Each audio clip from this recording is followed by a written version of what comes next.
Bienvenido, estimable variólogo, al canal de Variedad Entretenimiento y más. Recuerden suscribirse, compartir, comentar, dar me gusta y etcétera. Soy el licenciado Horacio González, psicólogo, emprendedor, escritor,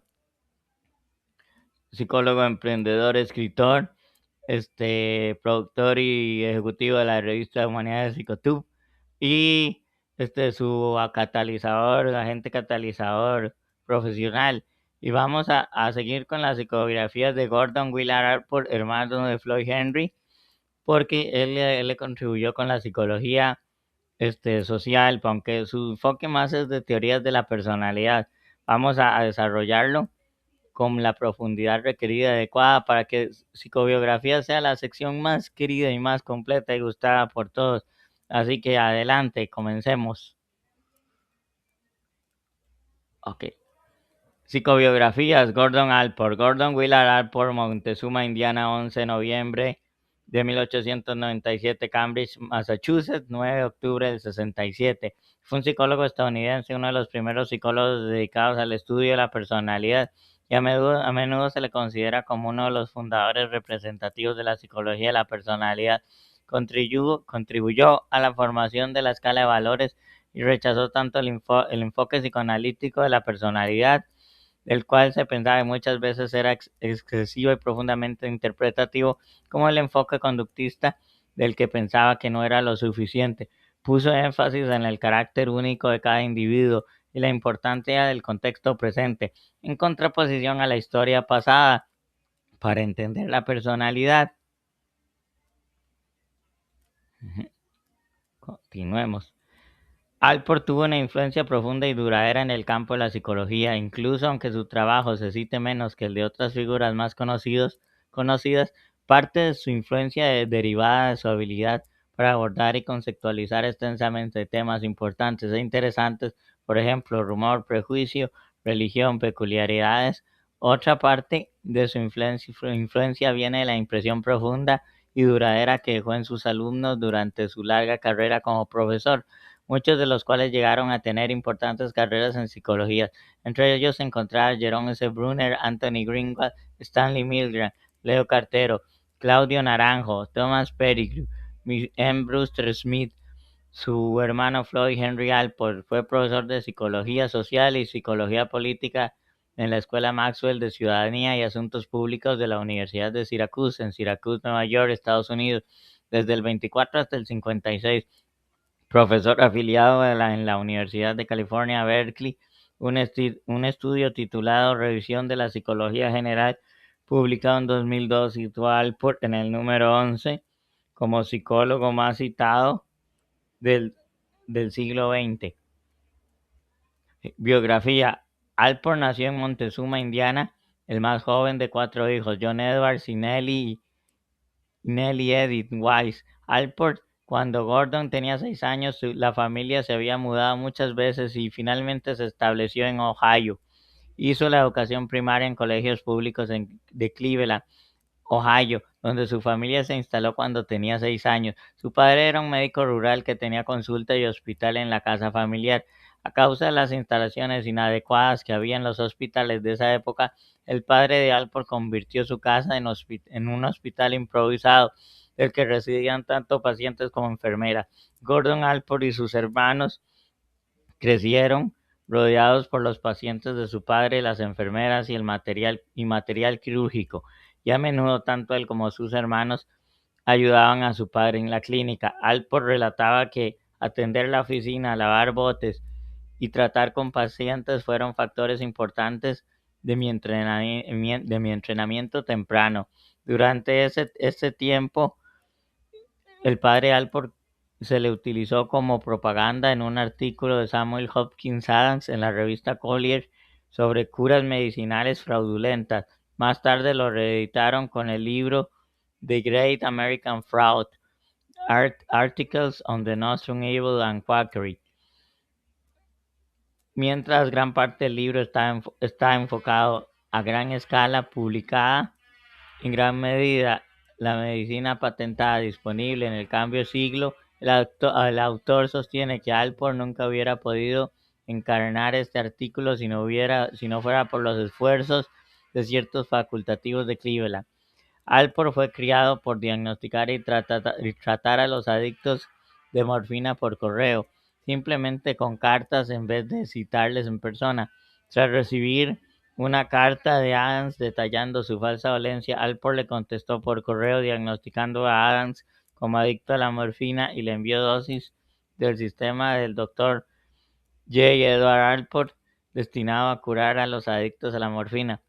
Análisis en la medicina que revelaron que su ingrediente activo no era nada más que morfina adicional empaquetada en una botella de whisky rosado para mezclar con la morfina cuando bajara el nivel. Adams se refirió a Alport como un curandero que pretende ser médico y que resulta no menos canalla y mucho más peligroso incluso que otros vendedores ambulantes fraudulentos que curan adicciones mencionados anteriormente en el libro. Continuemos acá. La madre de Alport era una profesora de colegio que se esforzó en fomentar sus valores de desarrollo intelectual y religión. Uno de los biógrafos de Alport afirma que creció no solo con la religión protestante, sino también con la ética de trabajo protestante que dominaba en su casa. El padre de Alport, que era escocés, compartía esta perspectiva y trabajaba su propia filosofía. Si todas las personas trabajaban tan duramente como pueden y recibieran tan solo una mínima financiación para sus necesidades familiares, entonces habría suficiente riqueza en el mundo. Los biógrafos describen a Alport como un chico tímido y estudioso que tuvo una niñez bastante aislada como adolescente. Alport desarrolló y dirigió su propio negocio de impresión mientras trabajaba como editor del periódico del instituto. En 1915 se graduó segundo de su clase en el Instituto de Glenville a la edad de 18.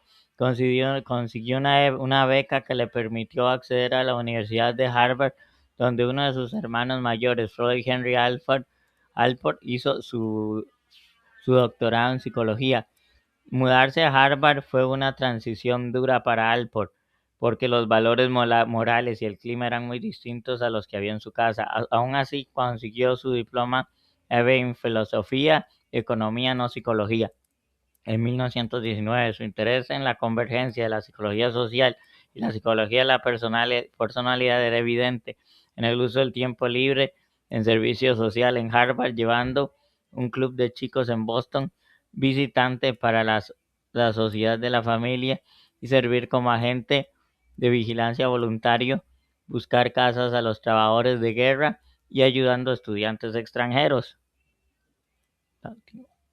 Por aquí. Ok. Estudiantes extranjeros, digamos. Más adelante viajó a la Robert College de Estambul, Turquía, donde enseñó economía y filosofía durante un año antes de regresar a Harvard para seguir su doctorado en psicología en 1920. Además de alemán, Alport habló griego moderno relativamente fluido durante su vida. Su primera publicación, Personality Traits, Their Classification and Measurement, Rasgos de la personalidad de su clasificación y medición. En 1921 tuvo de coautor a su hermano mayor Floyd Henry Alport, quien se convirtió en psicólogo social importante. Alport obtuvo su máster en 1921 estudiando bajo la tutela de Herbert Langfeld y luego su doctorado en 1922, mientras tomaba una clase con Hugo Münsterberg antes de la muerte de este en 1916. Entre 1921 y 1937, Alport fue una de las principales figuras del movimiento, junto a Henry A. Murray y Kurt Lewin, en promover a la personalidad como categoría central de investigación en la psicología estadounidense. Harvard entonces concedió a Alport una codiciada beca, la Sheldon Traveling Fellowship, un segundo amanecer intelectual como lo describió más tarde. Pasó su primer año Sheldon estudiando en la nueva escuela Gestalt, la cual le fascinaba en Berlín y Hamburgo, Alemania, y luego el segundo año en la Universidad de Cambridge. Impartió clases en la Universidad de Harvard desde 1930 hasta el 67, volviéndose famoso por su teoría de la personalidad, la cual se enfoca sobre el adulto en sí mismo más que en la niñez o las experiencias y emociones infantiles. plasmado en estos libros como Personality del 37, en su obra Nature, Prejudice, Prejudice de 1954, hace importantes contribuciones al análisis del prejuicio. Pues continuemos aquí. Teoría de los rasgos de Alport. Artículo principal. Teoría de los rasgos. Alport contribuyó a la teoría de los rasgos de la personalidad y se le conoce como psicólogo de los rasgos. Se opuso a la idea de que las personas pueden clasificarse según un pequeño número de dimensiones de rasgos, argumentando que cada persona es única y se distingue por rasgos particulares en su aura. Conceptos de rasgos y personalidad, 1927. Alport afirma que los rasgos son hábitos dotados de significado social y se vuelven muy predecibles. Los rasgos son una unidad de la personalidad. Alport enfatizó a que la personalidad de un individuo es lo más singular de una persona. Uno de sus primeros proyectos fue revisar el diccionario y localizar todos los términos que en su opinión podían describir a una persona. A partir de ahí elaboró una lista de 4.500 palabras similares a rasgos. Organizó estas palabras en 3 niveles de rasgos. Esto es similar a la hipótesis léxica fundamental de Goldberg, o la hipótesis de que los seres humanos desarrollan términos genéricos de amplio uso para las diferencias individuales en sus interacciones diarias a largo tiempo. La jerarquía de rasgos en 3 niveles de Alport es: rasgo cardinal. Estos rasgos son poco frecuentes, pero es el rasgo que domina y da forma al comportamiento de una persona. Ejercen una poderosa influencia sobre el comportamiento que se convierte en aspectos de la identidad de una persona. Son las pasiones o obsesiones dominantes, como la necesidad de dinero, fama y etc. Rasgo central. Estos rasgos son características generales que se encuentran en cierto grado en todas las personas. Son los elementos básicos que conforman la mayor parte de nuestro comportamiento, aunque no son tan abrumadores como los rasgos cardinales. Influyen en el comportamiento, pero no lo determinan. Un ejemplo de rasgo central sería la honestidad. Pues vamos pasando por aquí. Vamos a cambiar de lámina. Ok, espérame, para ir pasándola.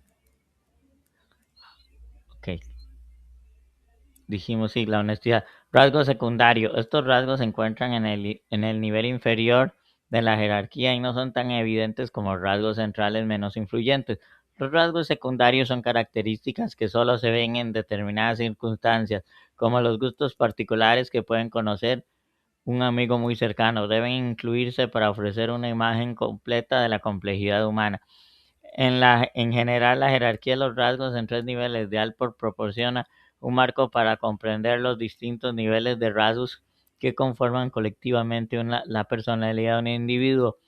Autonomía funcional de los motivos. Alport fue uno de los primeros investigadores en establecer una distinción entre motivo e impulso.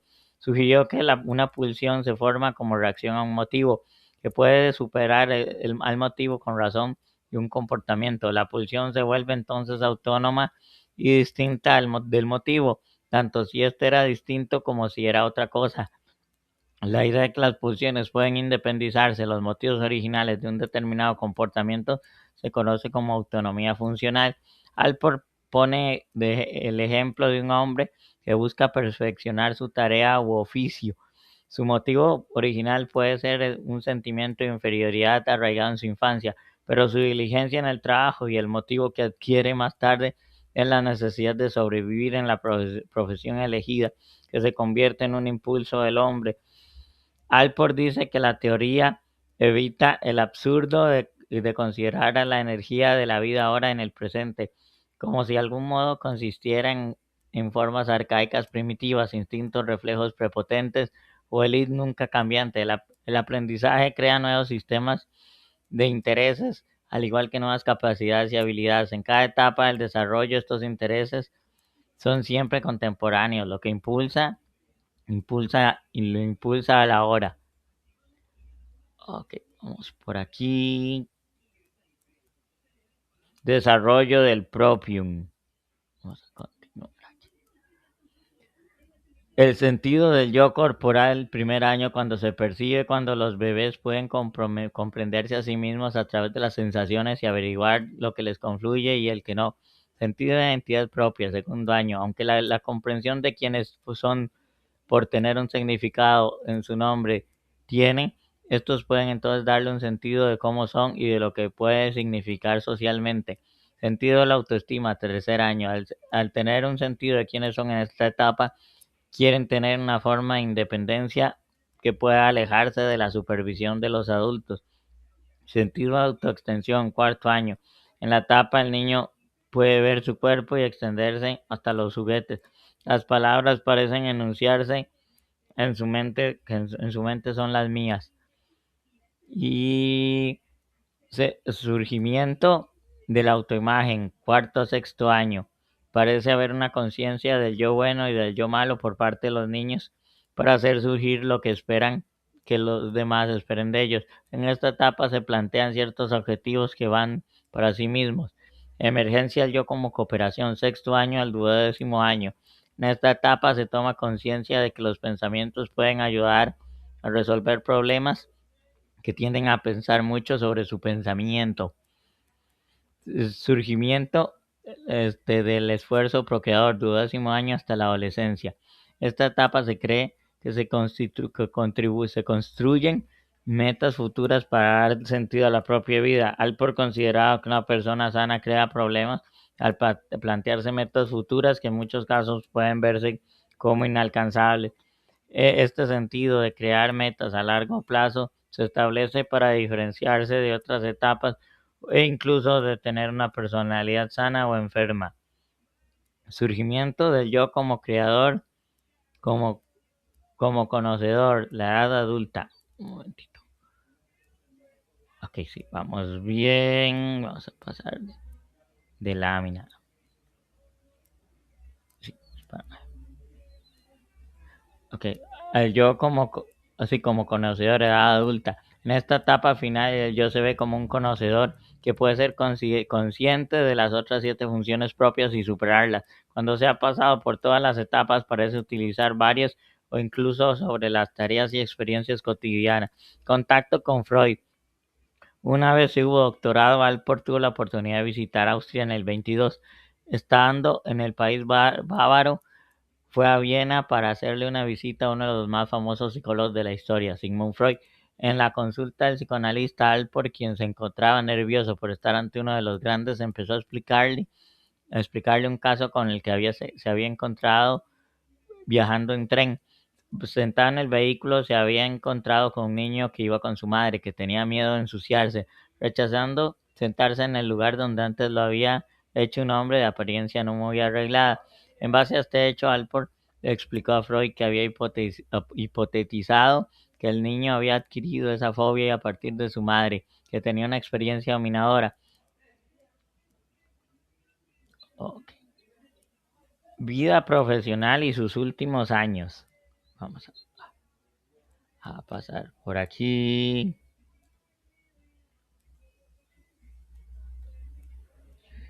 Dame chance. Vamos. Sí. Gordon Alport empezó a trabajar como profesor en la misma universidad donde se había doctorado en el 24, aunque posteriormente fue a trabajar a Dartmouth, New Hampshire. No obstante, en 1930 volvió a su alma mater, en donde permanecería por el resto de su vida académica. Estando allí ejerció gran influencia en algunos de sus estudiantes, como Stanley Milgram, Jerome Brunner o Leo Postman.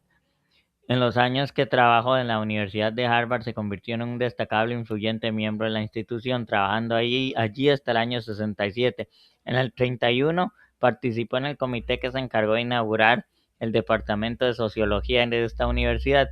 En 1939 tuvo el honor de ser elegido como presidente de la Asociación Americana de Psicología APA, además de también serlo para la Society for the Psychological Study of Social Issues. A final de los años 40 se convirtió en uno de los editores de la revista Journal of Abnormal Social Psychology. Gordon Alport falleció siendo todavía profesor de Harvard el 9 de octubre del 67 con 69 años. Su visión sobre la psicología, para ver por dónde vamos.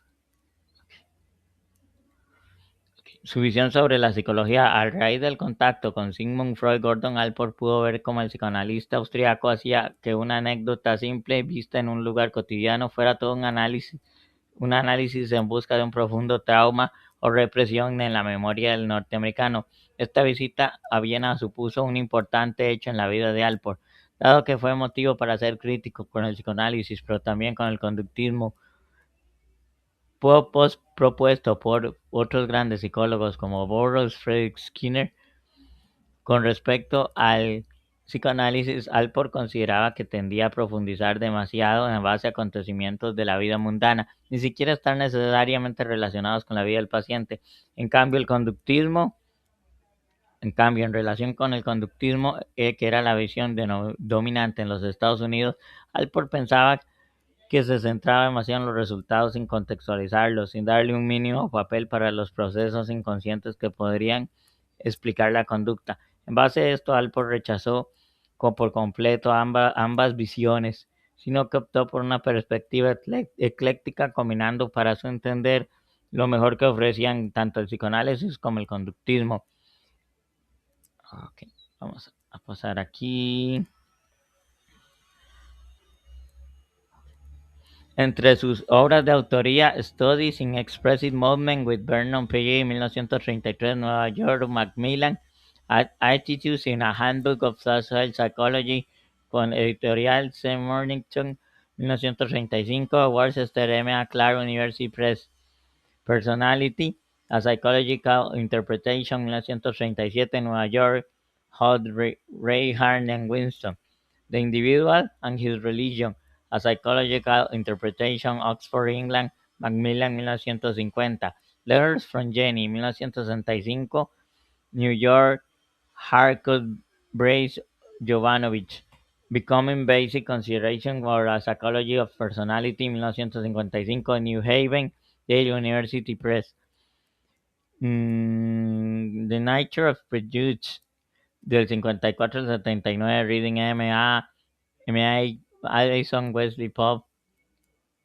The Nature of Personality, Select Papers, 50 al 75, Westport and Greenwood Press.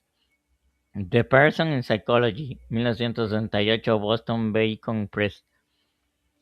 The Psychologist Frame of Reference, 1940, Classic in History of Psychology, Alport, 40. Pattern and Growth in Personality. Harcourt College Pop, Personality and Social Encounter, 1960, Boston Beacon Press. Psychology of Rumor, with Leo Postman, del 47. Links fuentes en Psicología y Mente con biografías, Gordon Allport y la Wikipedia. Entonces, listo. Recuerden suscribir, compartir, comentar, dar me gusta. Y nos vemos. Seguimos aquí adelante.